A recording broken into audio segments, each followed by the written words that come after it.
बिस्मिल्लाहिर्रहमानिर्रहीम अस्सलामुअलैकुम। आज की वीडियो में हम डिस्कस करेंगे कि डेट शीट आ चुकी है मास्टर्स के एग्ज़ाम की, तो क्या प्रोसेस होना चाहिए तैयारी का डेट शीट के बाद, और उसके बाद पेपर के दिन क्या स्ट्रेटजी होनी चाहिए और पेपर को किस तरह हल करना चाहिए, ऑब्जेक्टिव पोर्शन को भी और सब्जेक्टिव पोर्शन को भी। ये सारी चीज़ें इस वीडियो में हम देखेंगे इंशाल्लाह।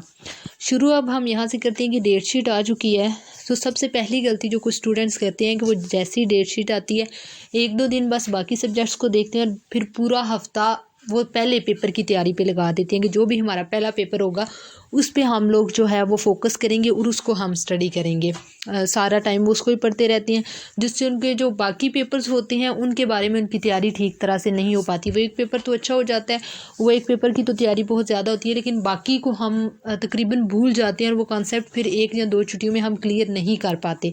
तो सबसे पहले तो करना ये है कि एक दफ़ा जो पहला पेपर है उसकी एक दिन आज या कल में आप तैयारी कर लें, एक दफ़ा उसको रिवाइज़ कर लें और उसके बाद सिर्फ उसको पेपर से 2 या 3 दिन पहले पढ़ें और उसकी सिर्फ 2 या 3 दिन तैयारी करें। उसको पूरा हफ्ता पहले पढ़ने ना बैठ जाएं कि बाकी पेपर्स को भी टाइम चाहिए, और स्पेशली उन पेपर्स पे फोकस करने की कोशिश करें जिनके दरमियान एक छुट्टी है या जिनकी आपकी तैयारी ठीक नहीं है, जो जिनका सिलेबस बहुत ज़्यादा है। या लिंग्विस्टिक्स का अगर पेपर है तो उसके कॉन्सेप्ट को क्लियर करने की कोशिश करें, बजाय ये कि सारा फोकस वो पहले पेपर के ऊपर आप रखें। इसके अलावा जो तैयारी है वो तैयारी को इस तरह करें कि उसमें सब्जेक्टिव और ऑब्जेक्टिव पोर्शन दोनों क्लियर हों। फॉर एग्जांपल अगर आप स्टडी कर रहे हैं किसी भी, सबसे पहला जो आपका काम है आप याद रखने वाला, चाहे वो आप पोइट्री का पेपर दे रहे हैं, ड्रामा का पेपर दे रहे हैं, कि अब ये वो टाइम है जब आपने राइटर की बायोग्राफी को याद रखने वाली चीज़ें रखनी है। यानी कि हमें ये तो पता है कि कौन से रोमांटिक पोइट है, ये मॉडर्न पोइट है, ये ड्रामा जो है वो प्रेजेंट करता है एग्जिस्टेंशलिज्म फ़िलासफ़ी को और ये फ़लाँ फ़िलासफ़ी को बयान करता है, लेकिन अब हमने जो याद चीज़ रखनी है वो ये रखनी है कि कौन सा राइटर की एग्जैक्ट डेट ऑफ बर्थ क्या थी and exact date of death क्या थी, क्योंकि एमसीक्यूज़ में ये बहुत ज़्यादा पूछा जाता है। तो एक एक नंबर बचाने की जो कोशिश है वो हमने करनी है, इसलिए ये टाइम है जब आपने याद रखना शुरू कर देना सीक्वेंस वाइज कि ये पोइट इस वक्त पैदा हुआ था, ये राइटर ये इस वक्त पैदा हुआ था और इस वक्त उस वक्त उसकी डेथ हुई थी। और फिर इसके बाद आपने करना ये है कि जब भी आप अपना स्टडी का टाइम जो है वो उसको कर लेते हैं, यानी कि आपने दिन में 3 घंटे पढ़ना है, 10 घंटे पढ़ना है, वो अपना अपना सबका हिसाब होता है। कुछ बंदे सिर्फ 3 घंटे पढ़ के और बहुत कुछ कॉन्सेप्ट क्लियर कर लेते हैं, और कुछ 10 घंटे पढ़ के भी वैसे कॉन्सेप्ट क्लियर नहीं कर पाते। तो ये तो हर शख्स पे डिपेंड करता है कि वो कितना टाइम देता है अपनी स्टडी को। लेकिन जब आपने अपनी स्टडी से उठ जाना है तो ये वो टाइम है। बाकी मैं पीरियड की बात नहीं कर रही, जब एग्ज़ाम की हम प्रिपरेशन कर रहे हैं, डेट शीट आ गई है तब की बात कर रही हूँ। जनरल जो साइकोलॉजिस्ट कहते हैं आम हालात में, वो एक अलग चीज़ है, लेकिन इसमें आपने करना क्या है कि जब आप पढ़ चुके हैं, जब आप अपने जो सीटिंग एरिया है वहाँ से उठ चुके हैं और उसके बाद आप बर्तन धो रहे हैं, आप खाना बना रहे हैं, आप कपड़े धो रहे हैं, आप कहीं जा रहे हैं, आप रिक्शे में बैठे हो या गाड़ी में बैठे हो या वेयर एवर यू आर, आपको अपना लेसन रिवाइज़ करना है। इससे आपका लेसन पुख्ता होता चला जाएगा। आप गाड़ी में बैठे हुए हैं, आप रिवाइज़ करना शुरू कर दें। आपकी अगर पोइट्री है तो अच्छा, विलियम ब्लेक तब पैदा हुआ, फिलिप लार्किन तब पैदा हुआ, उसकी वहाँ डेथ हुई, हमारे सिलेबस में इसकी इतनी पोइम्स हैं और इस पोइम में वो ये बात करते हैं, इस पोइम का मेन थीम ये है, इस पोइम का ये मेन थीम है।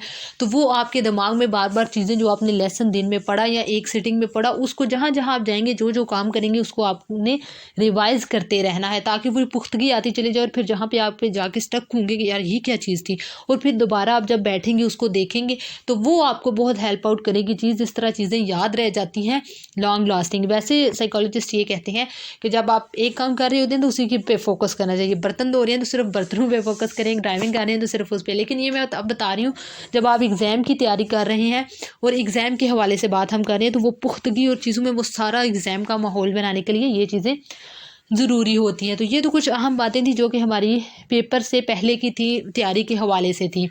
इंशाल्लाह जो है वो फॉलो करते हुए इन चीज़ों को तैयारी अच्छी तरह से हो जाएगी और कोशिश करेंगे ज़्यादा से ज़्यादा टाइम अपना स्टडी को दें।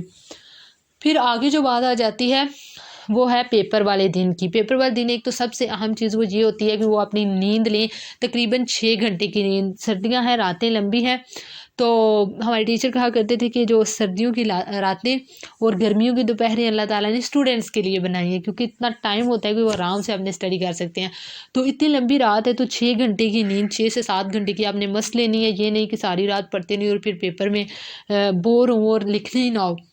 6 घंटे की आपने नींद मस्त लेनी है पेपर वाली रात, और उसके बाद आपने पेपर से तकरीबन 3 घंटे पहले, ये कम से कम मुद्दत मैं बता रही हूँ, अगर सेकंड टाइम आपका पेपर है 2 बजे शुरू होना है तो कम से कम उसको 11 बजे आप पढ़ाई छोड़ दें, बिल्कुल छोड़ दें आप स्टडी को। और अगर आपका रात को भी पेपर है तो सुबह फजर के बाद रात को कह गई हूँ, सुबह 8 बजे के पेपर है तो आपने रात को तो अपनी नींद ली, फिर फजर में उठे, फिर थोड़ा बहुत रिवाइज़ किया जो मेन वो चीज़ें थी, और उसके बाद 6 बजे 7 बजे आपने पढ़ाई को छोड़ देना है, फिर 8 बजे वो पेपर के लिए चले जाएंगे आप।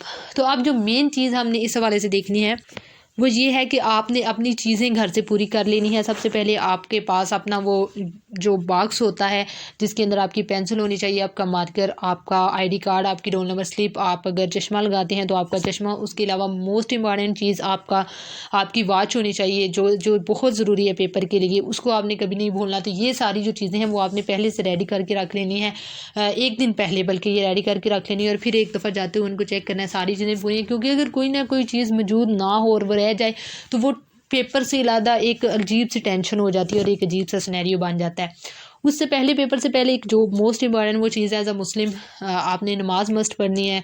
वैसे तो रोज़ाना मस्ट पढ़नी चाहिए, नमाज फ़र्ज़ है, और जिसने जानबूझ के एक नमाज़ छोड़ी उसने गोया कुफ़र किया। आप सल्लल्लाहु अलैहि वसल्लम की वाज़ेह हदीस मौजूद है, सही हदीस मौजूद है। तो वो नमाज़ हर हाल में अदा करनी चाहिए, स्पेशली खुशी के मौके पे। लेकिन हमारी नमाज़ें ज़्यादा यहाँ तो स्टूडेंट्स की रिज़ल्ट से पहले आती हैं या फिर एग्ज़ाम्स में आती हैं। तो जो भी है नमाज आपने अदा करनी है, अल्लाह ताला से मदद मांगनी है, और इसके बाद आपने पेपर में बैठने जाना है। अब पेपर से पहले भी आपको ज़रूरत नहीं है, आप ये टाइम नहीं है कि चीज़ें दिमाग में रिवाइज़ करें या फिर आप दोस्त से नोट्स पकड़ के बैठें एग्जामिनेशन सेंटर में कि मुझे ये नोट्स दे दो, मुझे वो नोट्स दे दो, अच्छा यार वो क्या था वो क्या, ठीक, आपने पूरा साल जो पढ़ना था पढ़ लिया, एक रात पहले जो पढ़ना था पढ़ लिया, अब बस रिलैक्स। सब कुछ नहीं हो सकता, अब जो आपके दिमाग में है वो है, और वो ऐसे पैनिक क्रिएट होने से कुछ भी नहीं हो जाएगा, जो होना है वो हो करेगा। तो इसलिए इस तरह का पैनिक क्रिएट करने की ज़रूरत नहीं है खुद के साथ और ना ही अपने दोस्तों के साथ। रिलैक्स होकर एग्जामिनेशन हॉल में पहुँचे दुरूद इब्राहिम पढ़ते हुए, और उसके बाद आप जब एग्जामिनेशन हॉल में पहुँच गए हैं, आपका जो पेपर है वो आपके सामने आ गया। पहले आपको ऑब्जेक्टिव पार्ट दिया गया। ऑब्जेक्टिव पार्ट के अंदर आप सीन ये होगा कि MCQs को हल करने का तरीका क्या है। सॉरी वीडियो थोड़ी लंबी हो रही है क्योंकि वक्त आपका बहुत कीमती है। आप इसको जब सुनने होंगे ना तो नीचे वो स्पीड आती है कि तो YouTube के ऑप्शंस में तो वो स्पीड तेज़ कर लीजिएगा, इससे ज़्यादा आपका वक्त नहीं लगेगा। अगर 7-10 मिनट की वीडियो हुई तो वो 5 मिनट में भी देखी जा सकेगी, क्योंकि वो ये कॉन्सेप्ट तो नहीं है जो क्लियर करनी है, बात ही समझनी है। तो वो अगर 10 मिनट की भी वीडियो हो गई तो आपकी 5 मिनट ही सिर्फ लगेंगे और बात मुकम्मल हो जाएगी। खैर, जब आपके पास पेपर आ चुका है, सबसे पहले आपके पास ऑब्जेक्टिव पोर्शन में होते हैं MCQs। अल्लाह करे कि सारे के सारे आपको अच्छे क्लियर तरीके से आती हूँ, लेकिन अगर कोई MCQs फॉर एग्जांपल आपको आइडिया नहीं आ रहा कि यार इसका आंसर क्या है, तो आप सारे ऑप्शंस पे गौर करेंगे, ठीक है। उन ऑप्शंस पहले स्टेटमेंट देखेंगे क्वेश्चन क्या है, फिर ऑप्शंस पे गौर करेंगे। आप कहेंगे अच्छा ये वाला क्वेश्चन इस पर बनता है या नहीं, हर एक ऑप्शन पर आप गौर करेंगे। मेरे साथ ऐसे ही जब होता था तो मैं ये क्या करती थी कि हर ऑप्शन पर गौर करती हूँ, अच्छा ये ऑप्शन तो इस राइटर के साथ है, ये नहीं इसका हो सकता, ये भी नहीं हो सकता, और आखिर में आकर फिर मैं 2 में फंस जाती हूँ कि उसका क्या, और फिर उस पर भी सोच समझ के तो फिर मैं लगा देती हूँ और वो अक्सर ठीक होता है। तो आपने करना क्या है कि जिसका आपको नहीं पता, आपने उसके हर ऑप्शन पे गौर करना है, उसको जो आपके पास नॉलेज है रिलेट करने की कोशिश करनी है कि इसका ये लॉजिकल बनता है या नहीं बनता, और फिर उसके बाद आपने उसको ऑप्शन का आंसर लगाना है। उसके अलावा फिल इन द ब्लैंक्स हैं जो कि क्रिटिसिज्म के पेपर की, या फिर अगर हम बात करें ड्रामा के पेपर की तो ये आसान होती हैं। ज़्यादा मुश्किल होती हैं पोइट्री के पेपर की, कि अगर वही फेमस कोटेशन ना आए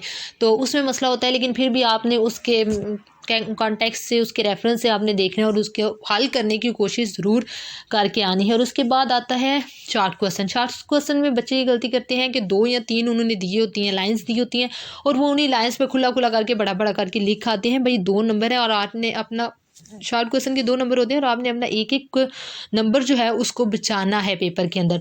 तो आपने करना क्या है कि आपने छोटा लिखना है, पहली बात। और दूसरी बात ये करनी है कि आपको क्वेश्चन का आंसर अच्छे तरीके से आता है, आपने उसको लाइंस के अंदर भी लिखना है, यानी कि बहुत खुली लाइंस होती हैं। एक लाइन आपने लिखी, उसके बाद उसके नीचे वाली लाइन में लिखने की बजाय तो दरमियान में देगा उधर लिखी, और फिर यानी कि आपने तकरीबन अगर 3 लाइनें उसने दी हुई हैं तो आपने 6 लाइनें जो आपकी बनानी है वो भी छोटा लिख के इस तरह आपने लिखना है कि वो कहीं से आपका हाफ नंबर भी काट ना पाए और आपको पूरे के पूरे मैथमेटिक्स की तरह 2 नंबर मिले ही मिले, क्योंकि यही ऑब्जेक्टिव पोर्शन है जहां से आपने नंबर निकालने हैं। सब्जेक्टिव में मुश्किल है कि वो नंबर बहुत ज़्यादा दे। तो इस तरह से आपने अपने short questions fill in the blanks और एमसीक्यूज़ को हल करना है। उसके बाद आ जाते हैं सब्जेक्टिव पोर्शन की तरफ। सब्जेक्टिव पोर्शन में हमारे पास तकरीबन 6 सवाल होते हैं, जिनमें से 4 करने होते हैं। अब उसमें सीन ये होगा कि आपने सबसे पहले ये देखना है कि आपको कितने क्वेश्चन हैं जो अच्छे तरीके से आते हैं। फिर ज़ाहिर सी बात है, आप इतनी तो सबको पता है कि जो बहुत अच्छे तरीके से 4 क्वेश्चंस आपको आते हैं वो आपने पिक करने हैं। आपने कोशिश करनी है उन क्वेश्चंस को पिक करें जिनके बारे में एक ही राइटर के आपने 2 क्वेश्चन नहीं उठाने। यानी कि ड्रामा अगर हमारे पास 5 है तो जाहिर है एक ड्रामा के अंदर से वो 2 क्वेश्चन देगा, टोटल उसने जो है वो 6 क्वेश्चन देने हैं। तो इसलिए ऐसा नहीं करना कि अगर वेटिंग फॉर गोडो पे 2 क्वेश्चन आ गए तो आपने दोनों वेटिंग फॉर गोडो पे उठा लिया। नहीं, आपने एक ही राइटर के 2 क्वेश्चन को नहीं उठाना, क्योंकि लेस और द मोर मटीरियल जो है वो सेम हो जाता है और फिर वो इतने नंबर नहीं दे पाता राइटर जितने वो देना चाहता है या उसको देने चाहिए। तो इसलिए आपने अलग अलग राइटर के उठाना है सवालों को, ये चीज़ मद्देनजर रखनी है। और उसके अलावा उन क्वेश्चन को पिक करने की कोशिश करनी है जिनके अंदर लिखने का मार्जिन बहुत ज़्यादा हो। यानी कि फॉर एग्जाम्पल अगर वो पूछता है एक जनरल व्यू किसी भी चीज़ के बारे में, वो थीम्स पूछता है और वो करैक्टर्स पूछते हैं, तो आपने कोई स्पेसिफिक करैक्टर पूछेगा या थीम्स पूछेगा, आपने थीम्स वाले उठाने। लिखने का मार्जिन ज़्यादा है, उसमें आप हर करैक्टर को डिफाइन कर सकते हैं और हर चीज़ को बयान कर सकते हैं।